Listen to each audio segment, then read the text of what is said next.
They called him mad, a school dropout from a poor Indian village, obsessed with something no man dared talk about: women's periods. This is a story about a man who was humiliated by his neighbors, abandoned by his wife, and laughed at by society. Arunachalam Muruganantham was not trying to be a hero. He was simply trying to solve a silent crisis, and ended up starting a revolution that would change millions of lives around the world. Arunachalam Muruganantham was born in 1962 into a poor family in Coimbatore, Tamil Nadu. His father worked as a handloom weaver, his mother a farm laborer. Tragedy struck early. When Muruga was still a young boy, his father died in a road accident. With no other choice, he dropped out of school at the age of 14 to support his family. He did whatever work he could find: farm laborer, machine tool operator, welder. But everything changed in 1998 when he married Shanti. That's when his life took an unexpected and unbelievable turn.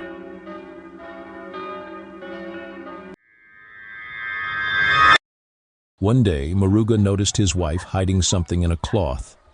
It wasn't her words. It was her silence, her discomfort, her absence during certain days of the month. She handed him a soiled rag. This is what I use," she said quietly. She couldn't afford sanitary pads, not when the cost of a single pack meant giving up essentials, like milk for the house. Muruga was stunned. How could something so basic, so necessary, be so far out of reach for millions of women? That moment struck him like lightning. Determined to help, Muruga bought a pack of sanitary pads, only to realize how unaffordable they were for most women in India. He decided to make an affordable alternative himself. But he had no idea how difficult that journey would be. With no formal education in medicine or engineering, Muruga began experimenting with cotton and cloth to create a cheap sanitary pad. Tore them open. Inside, just a thin layer of processed cotton. Was this it? Was this really the expensive mystery? He thought, how hard could it be? So he got to work. Cotton, fabric, needle, and thread. He stitched together his first homemade pad. To test his prototypes, he needed feedback. How would he test them? His wife refused. She was embarrassed. His sisters too. The subject was taboo. Even mentioning menstruation was considered shameful. Eventually, Shanti agreed to try. He waited, hopeful. But her verdict crushed him. "It's useless," she said. "I'd rather use the rags." So he did the unthinkable. He became the test subject, himself.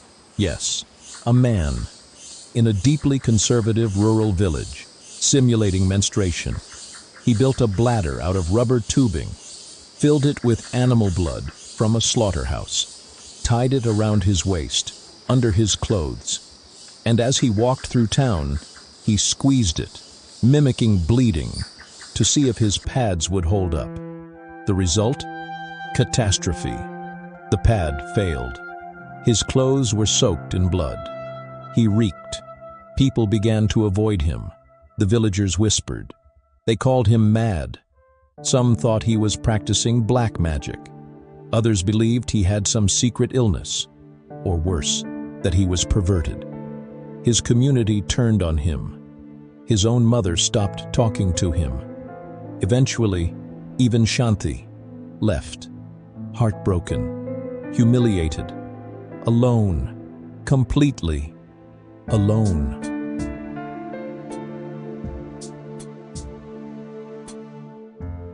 But Muruga didn't give up.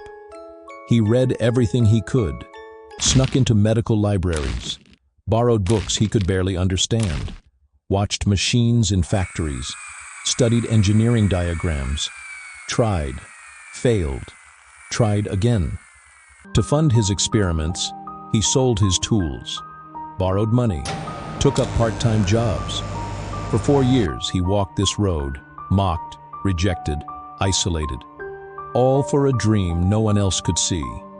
And then, finally, he cracked it. After years of trial and error, Muruganantham discovered that commercial pads used cellulose fiber from pine wood, which was expensive. Instead, he developed a simple machine that could process raw cellulose into low-cost sanitary pads. A simple machine, affordable, reliable, efficient.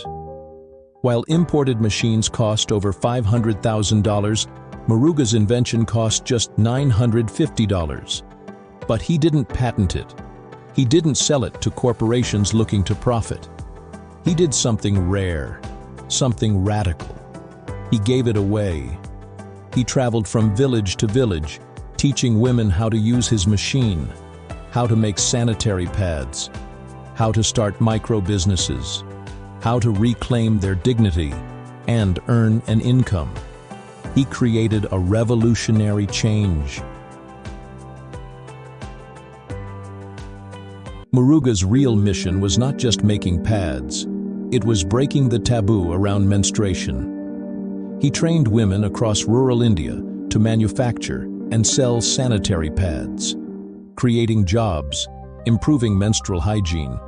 Women who once hid during their periods now stood tall.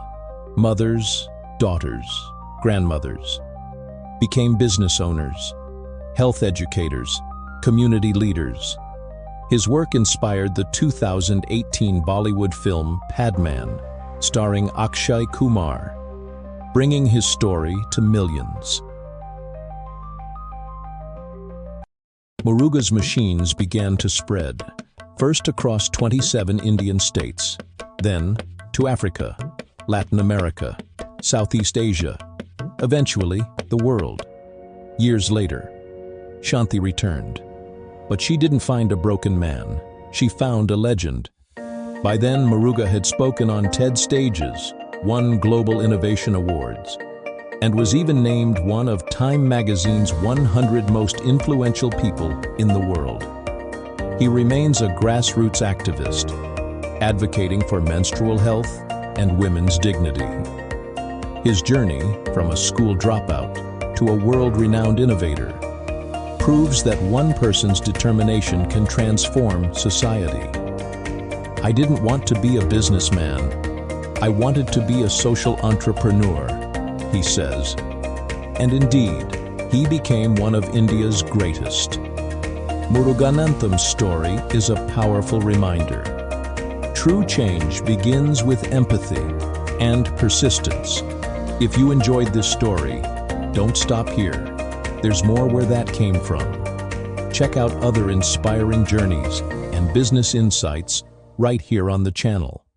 And if you haven't already, hit that subscribe button and turn on notifications so you never miss a new video.